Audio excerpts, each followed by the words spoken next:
get starting. My talk is all about language and how accents and language shape and form our identity. And those of you with perhaps an ear for an accent may have already formed an impression of my identity just from what I've been saying so far. I may even fool some of you into believing that I'm more sophisticated than I really am. But it was George Orwell that said in the 1930s that all Englishmen are branded on the tongue from birth, that you could tell so much about someone from the moment they opened their mouth in particular, not just the region of England from which they came, but also the social class they aspired to.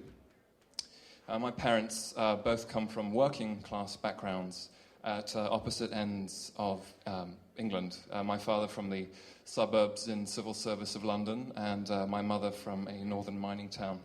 And growing up, neither of my parents would have sounded like me at all. In fact, my accent owes nothing to their geography or to their class. Now, all this talk of class, it was a century ago that George Bernard Shaw wrote that no Englishman can open his mouth without another despising him. And it's still remarkably true today, 100 years on, that so much is judged in England by the way you speak. Assumptions about pretension and status are all formed based on your language. And I was born in the town of Macclesfield, which is at the perfect center point of my parents' origins. In the 2004 Times newspaper survey in England, it was listed as the most culturally deprived town in England. But it's a town with a rich cultural history that dates back as far as the 1086 Domesday Survey of the land during the time of William the Conqueror. And at that time, the 11th century, it fell within the borders of the Hundred of Hammerston, which sounds a little Game of Thrones, but it's just the Old English word meaning a division of land that houses 100 homesteads. And the reason I mention this is because it's sort of the perfect pronunciation test for aspiration, the aspirate. In England, so much depends on it, the H sound. Those who drop their H's are considered unforgivably crude and working class. And growing up in Macclesfield, I adopted its regional accent, so to me it was the 100 homesteads of Amiston, and there's a particularly snobby class of people who would sort of turn their nose up at that in England. And that touches on a long history of anxiety over the letter H in England. There's so much concern over it that, in fact, H has now become a legal variant of the letter form in British English. And one theory for this is just that school children who are being repeatedly told not to drop their H's have hypercorrected and added them where they really just don't exist at all. And in the early 19th century, the words hotel, hospital, and herb were all actually pronounced without the H in Britain. It's interesting and how that's changed. America has actually clung on to its H-less herb, and that's perhaps because it has less class anxiety associated with its language. But let's not stop at H. This talk is also brought to you by the letter R. When I introduce myself to Canadians, sometimes they have a hard time picking out my name. I've had Mac and Mock and even Mog. And that's because my very ordinary name, Mark, sits on a sort of an important pronunciation divide in our languages, the letter R, what they call rhoticism. And some mistakenly believe that Canadian English has actually diverged from the original British English, but in fact the reverse is true, that British English was once rhotic. And it was only after the American War of Independence that Brits began to drop their R's. That's a sort of a joke, it's an arse or an ass here.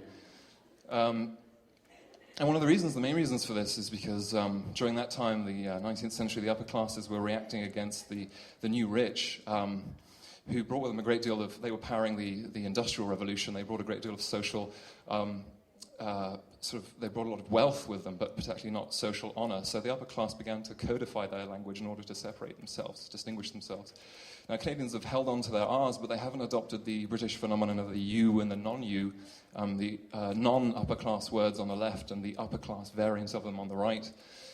And this comes from a 1950s essay published by the linguist Alan Ross that set out these differences in cultural vocabulary and social vocabulary. It's the middle classes on the left, represented by Kate, and Will on the right, the upper-class version. And this sort of touched on a big anxiety in that time in the middle classes who were eager to climb in their social standings. So the echoes of this impact are still reverberating in British English today. Now, language is continually evolving, and each generation speaks differently to the one before. The younger and older generations are continually jostling and jousting over pronunciation divides like H and H, and whether it's dessert or pudding. But English adapts. It's a very fluid language. Not all are as lucky to evolve and adapt as quickly. Some are at the whims of sort of history and the circumstances of their politics.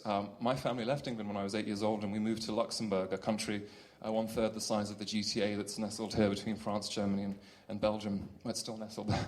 I went to a European school, which is sort of a Tower of Babel of languages. There were 11 languages taught in my school. And my English accent and my vocabulary are very shaped by that experience and that environment.